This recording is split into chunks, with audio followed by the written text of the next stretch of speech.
Hello guys, magandang araw po sa inyong lahat. So ngayon po is August 11 po, 2023. So magbibigay po tayo ngayon guys ng pasakay po at pa-maintain. Kaya let's go! Kahit araw-araw po ako magserbisyo sa inyo guys, basta may like and subscribe lang po. So paki-like and hit the subscribe button guys.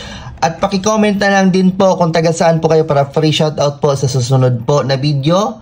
Konting kahilingan lang guys. Isang pangmalakasan po na pasakay po ni Boss Ibo sa araw na to guys is meron po akong pasakay 7. Ito po yung pangmalakasan ko po na 7 guys. So, ang tanong po ni Boss Ibo guys, ano po ang pinaka-the-best nyo po na may pasakay 7? I-comment nyo dyan guys pag nag-reply po ako ng goods yan, matik.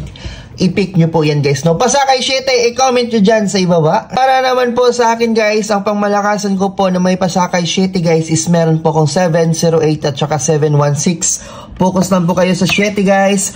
708, 716. So, i-pick nyo po to guys kung gusto nyo po itong 708 ko po at 7716 po. Ang importante po is meron po kayong pasakay 7 sa araw po ng August 11. Isusunod na po natin si pa-maintain.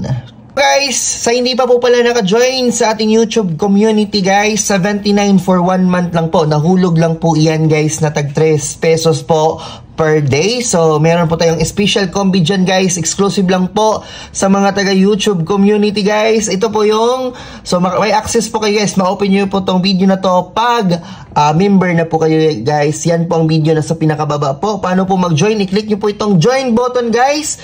79 pesos po. Gcash po ang bayad dyan guys no, for 1 month. Isusunod na po natin si regalo. Guys, ang regalo ko po sa araw na to guys is meron po akong pang 2 days po na pa-maintain. So simula po ngayon 11 hanggang 12. 11, 12 hanggang 12 lang po ito guys no, 2 days. So meron po ako ditong 713 po pakirambol guys no. So ito po yung pangmalakasan po natin na numero, pa-maintain 713. So yun lang po guys, huwag nyo pong kalimutan mag-like and subscribe bago po kayo umalis. Bye bye po, ingat.